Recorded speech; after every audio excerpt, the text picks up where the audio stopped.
What's going on, guys? My name is Trevor and welcome back to the channel. Welcome back to another installment in the top 10 favorite movies of every year I've been alive. I've done 1999, 2000, 2001, 2002, and today we're on 2003, part 5 of this 24-part series. Having a lot of fun with this series so far, but let me know your top 10 favorite movies of the year 2003 down below in the comment section. Hit that like button, subscribe button, notification bell so you don't miss out on any future content. Let's get into this. So at number 10 is probably going to be a little bit of a surprise, but I have Kangaroo Jack. I remember growing up watching this movie and loving it. I was the perfect age when it's coming out, 4 or 5 years old. I remember watching it at daycare all the time. Anytime I would go to my friend's house from age like 5 to 10, we were always watching this movie. It's silly, it's a little bit dumb, but it has that nostalgia factor for me. They lose money in a jacket that they put on a kangaroo that they hit with their car, thinking the kangaroo is knocked out or dead. The kangaroo steals their money, and they're getting chased around. It's just dumb. It's a dumb movie. I understand that, but I love it, and it's funny. Kangaroo Jack's a 10. At number 9, the Lizzie McGuire movie. Hey now,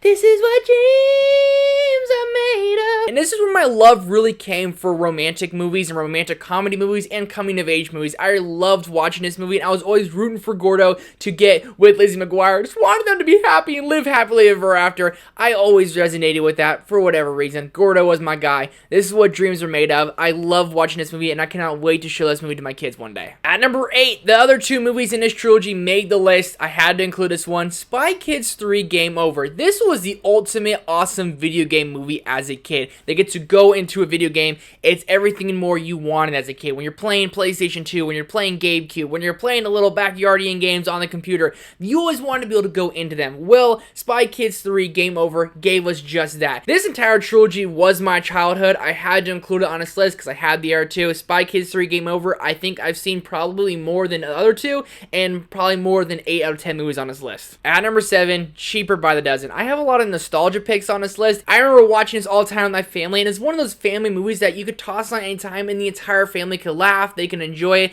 It's a little chaotic, but you gotta love Steve Martin as Mr. Baker. The Baker family was so dysfunctional, and it made me want more siblings. At number 6, I have one of my favorite romantic comedies of all time, How to Lose a Guy in 10 Days, starring Matthew McConaughey and Kate Hudson. Kate Hudson's trying to do a bet through her work that she can get Matthew McConaughey to break up with her. Matthew McConaughey's doing a bet through his work, saying that he will get this girl to fall in love with him, both within the span of 10 days. It's chaotic and it's all over the place, and at times you might see yourself getting just a little bit annoyed with how Kate Hudson has to portray her character throughout this movie, but it's hilarious, and I love Matthew McConaughey, and he was in a golden era of romantic comedies. He got away from them, but that golden era of romantic comedies with Matthew McConaughey, take me back to those days, because they were amazing. Breaking us into the top 5. The World is Run by the Man. School of Rock. School of Rock is a movie that means so much to me. I was in theater and I did so many monologues from School of Rock in my theater class, and I love Jack Black. He's one of my top 10 favorite actors of all time, and School of Rock is the ultimate Jack Black movie. From the memes of this movie to the characters in this movie to the overall just vibe of this movie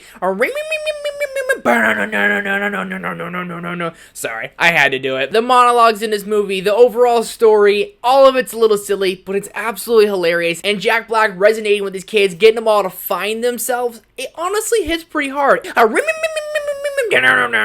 number 4, arguably one of the greatest Pixar movies ever made, Finding Nemo. While this isn't my favorite Pixar movie ever made, it still is absolutely fantastic. When I have kids one day, I think this movie will hit much harder than it does for me right now. But honestly, Finding Nemo, it's sad as hell in the beginning. And then it goes to Marlin being an overprotective father, because why wouldn't he be? He's terrified of the world or the ocean. As am I. Are we kidding? You've seen Bruce? He's an enormous shark. And it's like Taken before Taken was taken. Nemo literally gets taken across the ocean. He'd be put in a freaking fish tank with Darla's gonna bang on it. It's sad, scary, and Marlin, with the most uncommon of friends and Dory, go across the ocean. They do the impossible, and it really shows what a parental figure will do to get back their children and how much they love them. It's hard, and again, when I have kids one day, I think I'll love this movie even more. At number 3, Mystic River. I love a good murder mystery thriller. Sean Penn and Tim Robbins are absolutely fantastic in this movie, and Tim Robbins' character just gave me the creeps throughout it, and Kevin Bacon, damn good in this movie as well. A damn good cast, a damn good mystery, and you're on the edge of your seat throughout the entirety of this movie. If you haven't seen Mystic River, I would arguably say this is Clint Eastwood's best movie. Definitely give it a watch. It'll keep you on the edge of your seat from start to finish. At number 2,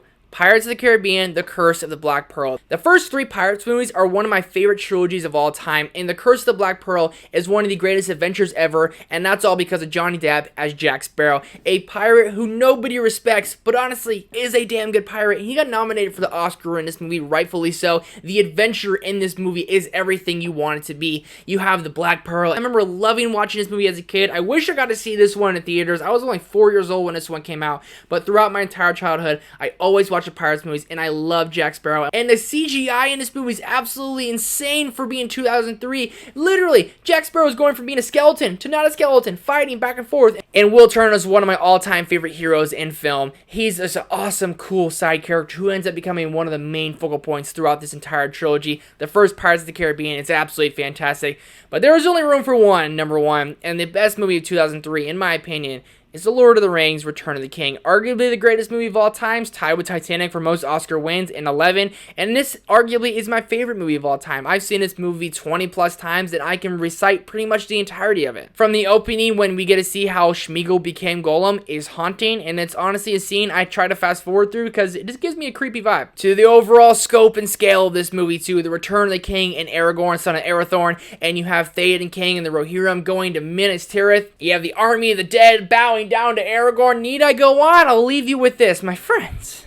You bow to no one. The Lord of the Rings, Return of the King is hands down easily the best movie of 2003. Let me know your favorite movies of 2003 down below in the comment section. Hit the like button, subscribe button, notification bell. We're trying to hit 3,000 subscribers by summertime. I mean, a lot of you guys can help me get there. Thank you guys so much for watching, and lots more content coming soon. I'm excited for all of it. I'll see you in the next one.